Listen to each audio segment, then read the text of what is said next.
मैं चने लाया।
अस्सलाम सर। सर अब क्लास नहीं होनी?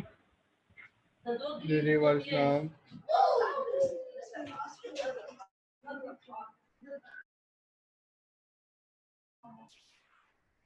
जी हमजा।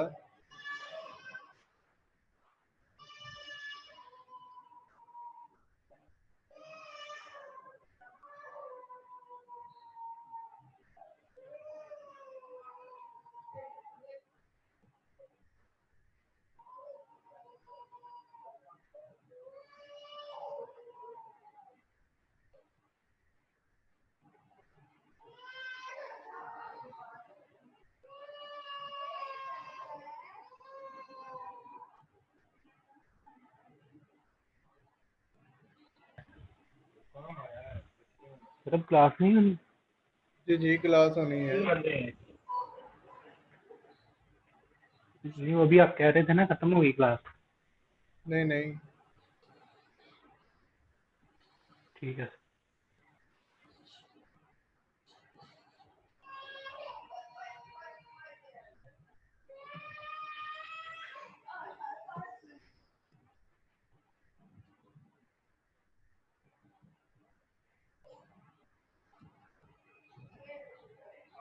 अच्छा जी, तो यहाँ पर हमने छोड़ा था। अब बेसिकली हमने जो परफॉर्मेंस चेक करनी है, तो हमने दोनों प्रेशर गेजेस और जो सारा सिस्टम है, फिलिंग का सिस्टम और सारा ये चीज़ हमने उसके साथ अटैच करनी है। तो कोई भी डेविएशन आती है, कोई भी डेविएशन किसी चीज़ की आती है, तो हमने यही ऑब्जर्व करना है कि ये डेविएशन किस वजह से आ रही है। ठीक है, आपकी जो प्रेशर गेजेस हैं वो आपको बताएंगे कि अगर हाई प्रेशर है तो क्या मसला आ रहा है। ठीक है, आपके पास कुछ चीज़ें होंगे जिससे आप ऑब्जर्व कर सकेंगे, आपके पास कुछ सिनेरियोज होंगे जिससे आप कह लो कि प्रिडिक्ट कर सकेंगे कि क्या प्रॉब्लम आ रही है। हाई प्रेशर पे क्या प्रॉब्लम आ रही है या लो प्रेशर पे क्या प्रॉब्लम आ सकती है। ठीक है, तो बेसिकली हमारे पास दो प्रेशर गेजेस है, ये तो हमें पता है। ठीक है, एक प्रेशर गेज हमारी लोअर साइड पे लगी होगी और एक से प्रेशर गेज हमारी हायर साइड पे लगी होगी। जो हायर साइड पे लगी होगी वो हमारी कंप्रेसर के आउटलेट पे, ठीक है, और कंडेंसर के साथ लगी होगी। तो कंप्रेसर के आउटलेट पे बेसिकली वो वेपर का प्रेशर मेजर कर रही होगी, जो कि कंप्रेसर से आउट पे आ रहा है। उसी वेपर ने बाद में कंडेंसर से हीट ट्रांसफर करके लिक्विड में कन्वर्ट हो जाना है। वो लिक्विड जब आएगा एक्सपेंशन वाल्व के थ्रू उसका प्रेशर डिक्रीज होगा। ठीक है, और फिर वो एवेपोरेटर साइड पे चले जाएगी और वो लिक्विड से वेपर पे कन्वर्ट होगी। वहां पर हमारी लो प्रेशर गेज भी लगी होगी। ठीक है, जो कि लो प्रेशर साइड हमारी मेजर कर रही होगी। ठीक है, तो दो प्रेशर गेजेस हमारी, एक अपर साइड पे हाई प्रेशर साइड पे और एक हमारी लो प्रेशर साइड पे लगी होगी, जो कि हमारा प्रेशर मेजर कर रही होगी। और उसके बाद नॉर्मल रीडिंग्स अगर आती हैं, ठीक है, तो कोई मसला नहीं है। लेकिन अगर कोई भी डेविएशन आती है तो it it shall indicate a malfunction. ठीक है, मेल फंक्शन कोई भी हो सकता है, उसके बारे में भी हम आगे स्टडी करेंगे कि मेल फंक्शन किस तरह के आ सकते हैं। तो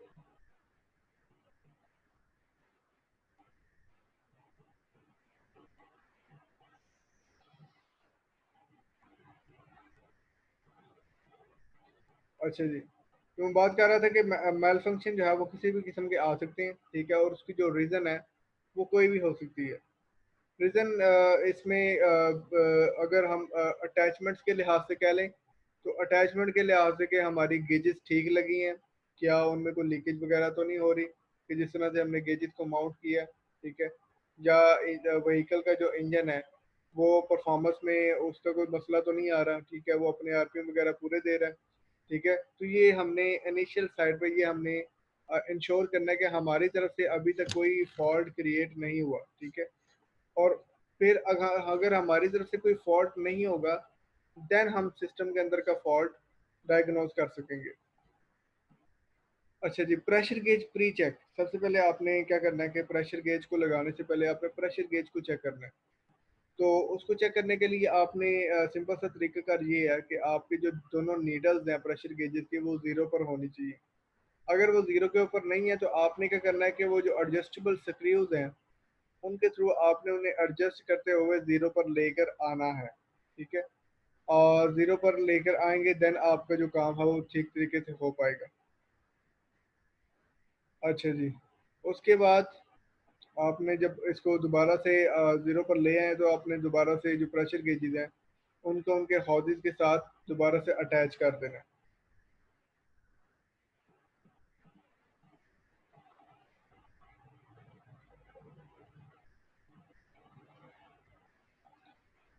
अच्छा जी, pressure gauge reading in normal condition. अब जो नॉर्मल कंडीशन में हमारे पास प्रेशर गिवन है वो मैनुअल के अंदर गिवन होगा।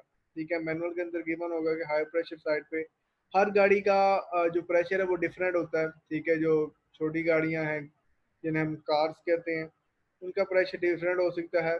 जो बड़ी गाड़ियां हैं, बसेज हैं, उनका प्रेशर हमारे पास डिफरेंट हो सकता है।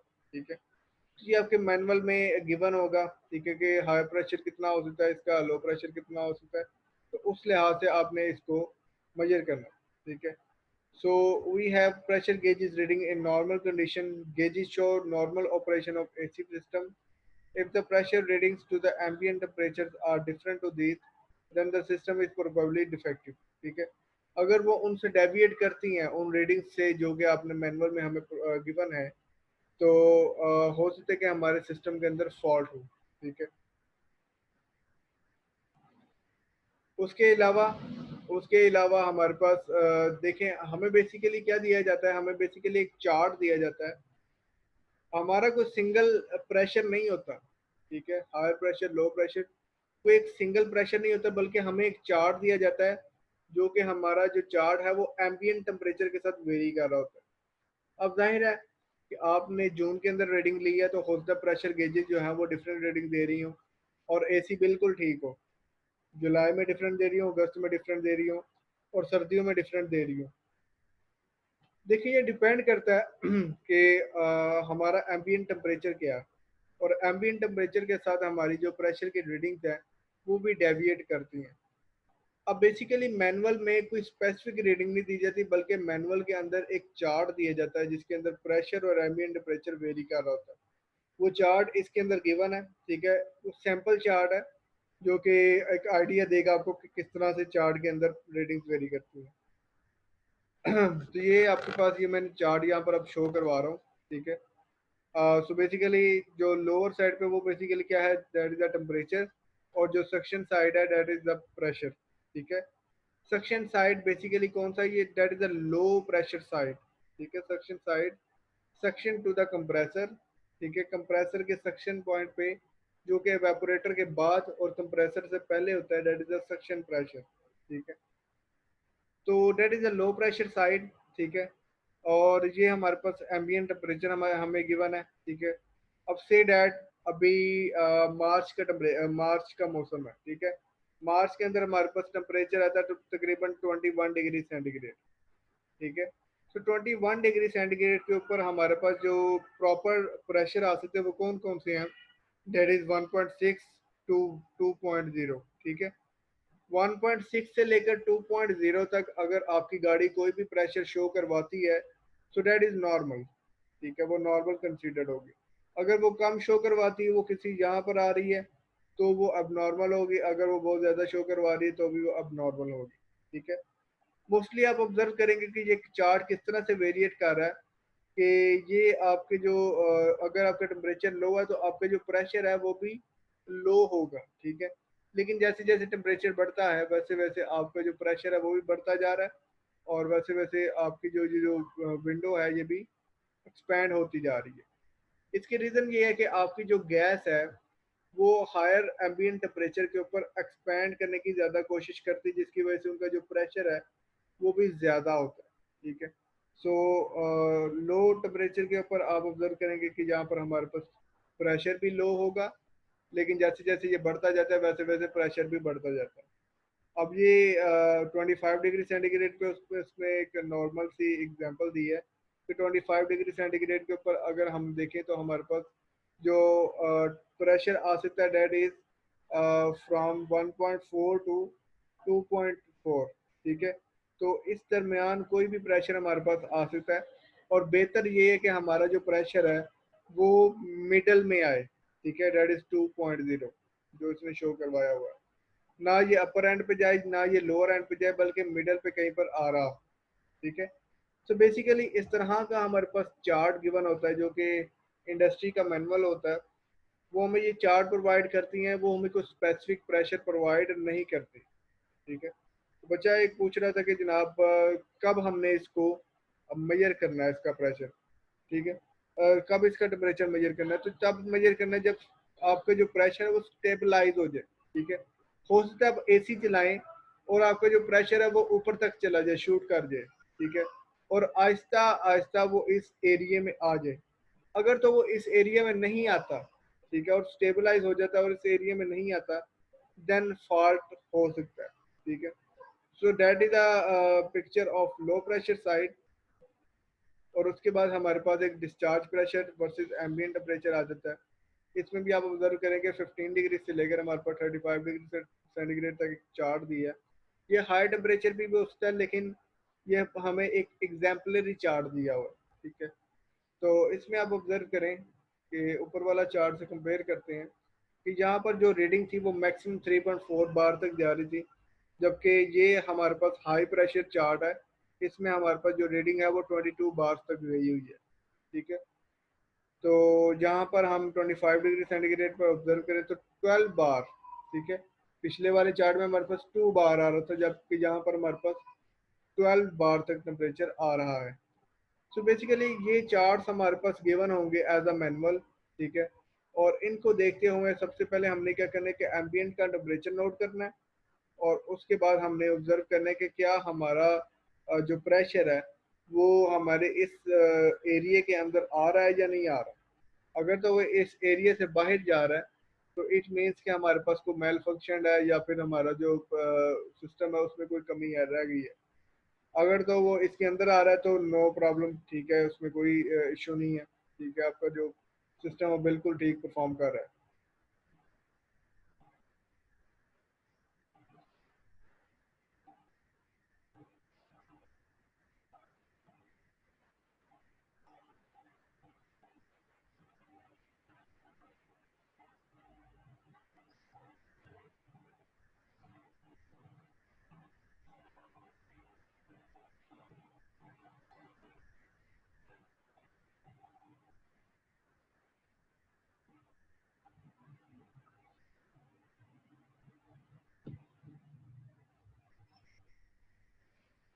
अच्छा जी, अब उसके बाद हमारे पास आ जाते हैं AC performance check, quality performance of AC system.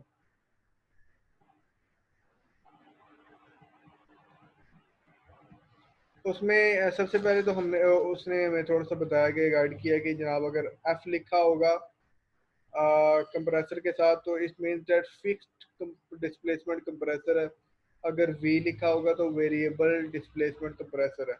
हमने कंप्रेसर की कुछ टाइप्स पढ़ी थी, जिसमें हमने एक स्वैश प्लेट कंप्रेसर पढ़ा था, जो कि मोस्ट अडॉप्टेबल कंप्रेसर है गाड़ियों के अंदर।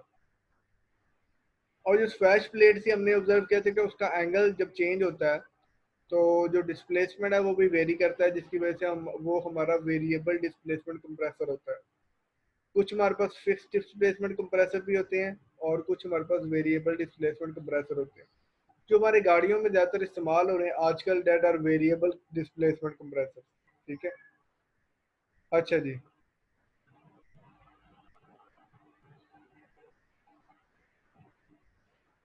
अच्छा जी, सबसे पहले हमारे पास जो फॉल्ट आ रहा है देखें, pressure reading, low pressure high pressure दोनों क्या है, नॉर्मल है, normal and normal. So pressure readings are normal, AC system is not cooling, ठीक है। हमने सिस्टम के साथ प्रेशर गेजेस को लगाया, चेक किया, प्रेशर बिल्कुल ठीक था, लेकिन हमारा जो एसी है वो ठीक काम नहीं कर रहा, मतलब वो कूलिंग नहीं कर रहा, ठीक है। ये आपके साथ भी बाजुकात होता होगा कि आप ड्राइविंग कर रहे हैं, आपको अपने एसी पे यकीन है कि जनाब ये एसी बिल्कुल ठीक है, लेकिन पता नहीं क्यों ये कूलिंग नहीं कर रहा। तो बेसिकली वो उसकी कुछ वजूहात हो सकती हैं जिसकी वजह से प्रॉपर कूलिंग नहीं कर पा रहा। और जो वजूहात है उनमें से एक आम तौर पर जो हमारी आजकल की वजूहात हमें नज़र आती है वो ये होती है कि हमारा जो टेम्परेचर है बाहर का वो बहुत ज़्यादा है, जिसकी वजह से आपका जो कंडेंसर है वो ठीक तरीके से हीट को एमिट नहीं कर पा रहा। तो that is one of the reason कि आपका अगर एम्बिएंट टेम्परेचर बहुत ज़्यादा है तब भी हमारे पास जो कूलिंग है वो ठीक तरीके से नहीं हो पाती, ठीक है। और आपने ऑब्जर्व किया होगा कि जो गाड़ी चलाने वाले होते हैं वो फिर कंडेंसर के ऊपर पानी जो है वो स्प्रे करवाते हैं, जिसकी वजह से उनकी जो गाड़ी है फिर वो एसी जो है प्रॉपर तरीके से काम करना स्टार्ट कर देता है। So that is the basic hack जो कि नॉर्मल कंडीशन में लोग करते भी हैं। लेकिन सिर्फ ये प्रॉब्लम नहीं होता, बल्कि और भी प्रॉब्लम हो सकते हैं कि आपका जो एसी है वो काम नहीं कर रहा, जबकि आपकी जो प्रेशर गेजेस है वो बिल्कुल ठीक है, ठीक है। तो उसकी रीजन हमारे पास क्या आ सकती हैं। First reason is that warm air infiltrated into the evaporating unit और पैसेंजर कंपार्टमेंट, कि आपकी गाड़ी, आप अंदर बैठे हुए हैं, गाड़ी के अंदर कहीं ना कहीं से गर्म हवा, बाहर से गर्म हवा अंदर की तरफ आ रही, जिसकी वजह से अंदर कूलिंग नहीं क्रिएट हो रही। से डैड आपने खिड़की ओपन की हुई है, ठीक है, और एसी चलाया हुआ है, और बाहर जो हवा है वो बहुत ज़्यादा गर्म है। अब ये रीज़न बन सकती है कि जनाब आपका जो एसी है वो कूलिंग क्रिएट नहीं कर पा रहा। आपकी जो गाड़ी के अंदर हवा आ रही है बाहर से, और आप किसी न किसी तरीके से अगर वो गर्म हवा को रोकते हैं तो आपकी जो कूलिंग है वहां पर क्रिएट होना स्टार्ट होगी।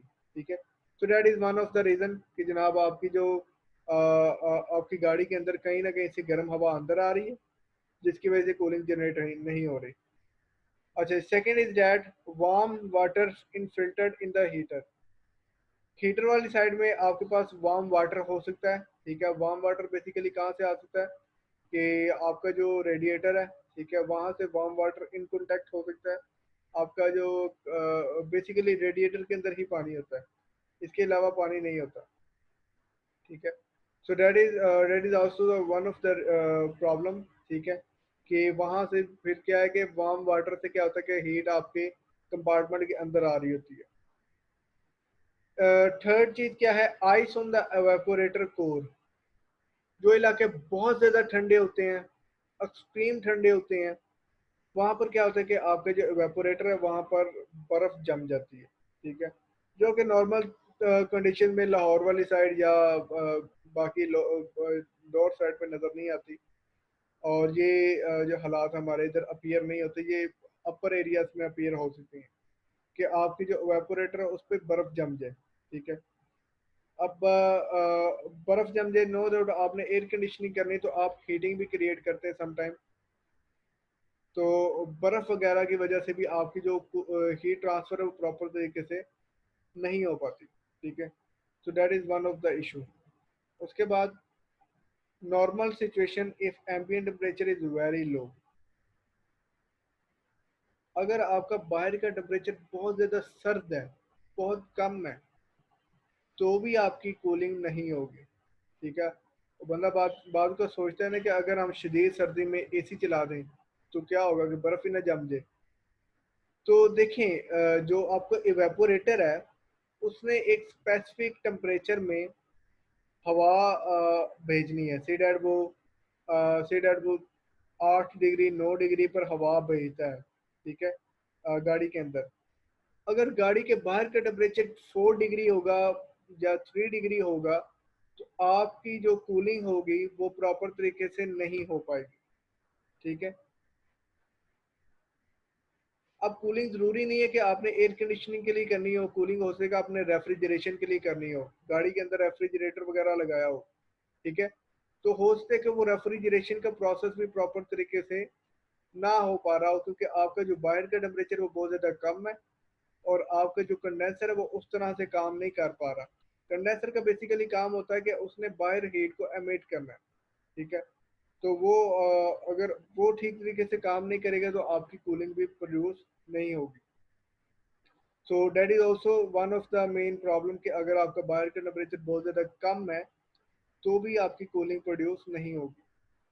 2 litre refrigerant quantity 70 to 75% less, check for leaks. ठीक है, that is one of the main issue. ये ऊपर जो दो तीन इशू बताए हैं ये नॉर्मली हमारे पास नहीं होते, मतलब कि बहुत ज़्यादा सर्दी के कंडीशन में हम एसी वैसे भी नहीं चलाते, तो हमें इस तरह की प्रॉब्लम ऑब्जर्व करने को नहीं मिलती। उसके अलावा आइस ऑन इवेपोरेटर, ये भी एक ऐसा प्रॉब्लम है कि जो हमें नज़र नहीं आता। ठीक है, तो जो मेन प्रॉब्लम हमें नज़र आता है that is 2 litre refrigerant quantity. आपकी जो रेफ्रिजरेंट है उसकी क्वांटिटी बहुत कम है, 70 to 75% कम है। चेक फॉर लीक्स, आपने को लीक्स वगैरह वो तलाश करें। उसके अलावा expansion valve stuck, partially close और ब्लॉक।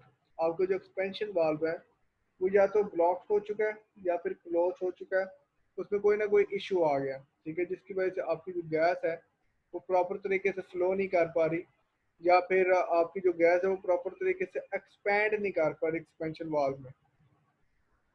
क्लॉकिंग इन हाई प्रेशर और low pressure branch between the filter and evaporator, कहीं ना कहीं रुकावट आ गई है। ठीक है, जिसकी वजह से आपकी जो कूलिंग है वो ठीक तरीके से परफॉर्म नहीं हो रही। Blockage in the high pressure branch between the compressor and the condenser filter hole but before the high pressure reading point. कहते हैं कि हाई प्रेशर साइड पे क्लॉगिंग का मतलब वो हाई प्रेशर पे ही होगी, मतलब कंप्रेसर के आउटलेट पे या फिर कंडेंसर के इनलेट पे, कंडेंसर के आउटलेट पे, कहीं पर यहाँ पर हो सकती है। अच्छा जी, उसके बाद फिलहाल आप जो है वो इनको रीड करें। ठीक है, और 5 मिनट के लिए आप रीड करें, उसके बाद मैं ऑनवर्ड मूव करता हूँ।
अच्छा जी, एक रिक्वेस्ट आ रही है कि जनाब प्रेजेंटेशन रहने दें और असाइनमेंट्स दे दें।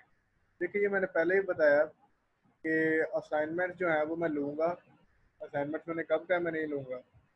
मैं थ्योरी के लिए असाइनमेंट्स लूँगा और जो प्रेजेंटेशंस हैं वो लैब के लिए होंगी, ठीक है। तो दैट इज़ फिक्स्ड, ठीक है। मैंने आपको बताया कि अगर तो आप मुझे ये कहो ना कि आप वो जो लैब का प्रोजेक्ट है वो जमा करवा दोगे, लेकिन जो मैं आपको नहीं फोर्स करूँगा, मैंने आपको बता रहा हूँ मैं आपको फोर्स नहीं करूँगा, क्योंकि हालात ऐसे हैं कि मैं आपको फोर्स ना ही करूँ तो बेहतर है। अगर आप खुद विलिंगली कहते हैं कि जनाब हम फिर भी करेंगे, तो ठीक है, मुझे वो प्रोजेक्ट मिल जाए, दैट्स इनफ। लेकिन आप अगर जो हालात हैं, जो मुझे नज़र आता है कि मुझे एक ऑप्शन देनी चाहिए और that is the option for presentation.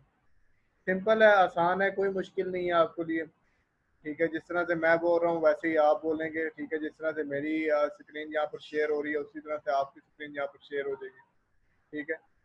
कोई ऐसी डिफ़िकल्टी चीज़ नहीं है, डिफ़िकल्ट बात नहीं है। आप जिस मुझे 3-3 का ग्रुप बना के जल्दी से भेजें आज के दिन, और मैं इंशाल्लाह आपको जो है वो ऑनवर्ड आपको प्रेजेंटेशन के टॉपिक्स दे दूँगा, ठीक है।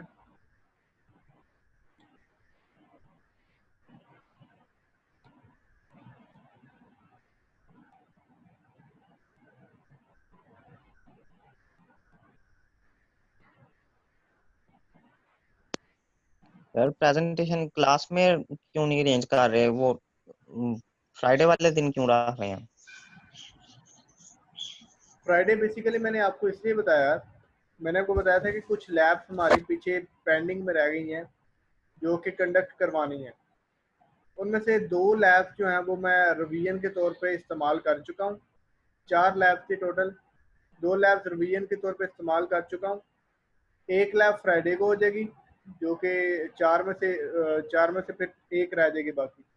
जब एक फ्राइडे को हो सही। जाएगी तो 3 हमारी कंडक्ट हो चुकी होंगी और एक रह जाएगी, और वो एक भी मैं इंशाल्लाह मंडे, ट्यूसडे या वेंसडे इन तीनों दिन के अंदर कहीं ना कहीं एडजस्ट करवाऊंगा, ठीक है। उसको बहुत ज़्यादा लेट नहीं करूंगा ताकि हमारी लैब्स कंप्लीट हो जाए जो पेंडिंग में जा रही है, ठीक है। एक ठीक फ्राइडे को है हो जाएगी, ठीक है। एक जी। मिलता है मंडे को हो जाए, और एक हो जाए जो हमारी नॉर्मल रूटीन में वेंसडे को हो जाए, ठीक है। तो आप तैयार ठीक। रहिएगा, ठीक है। मैं इंशाल्लाह डेट्स जो है वो मेंशन कर दूंगा, लेकिन मस्ट है कि आपकी फ्राइडे को प्रेजेंटेशन होगी। आप जल्दी से ग्रुप बनाकर भेज दें मुझे, ठीक है। इंशाल्लाह सर। ओके।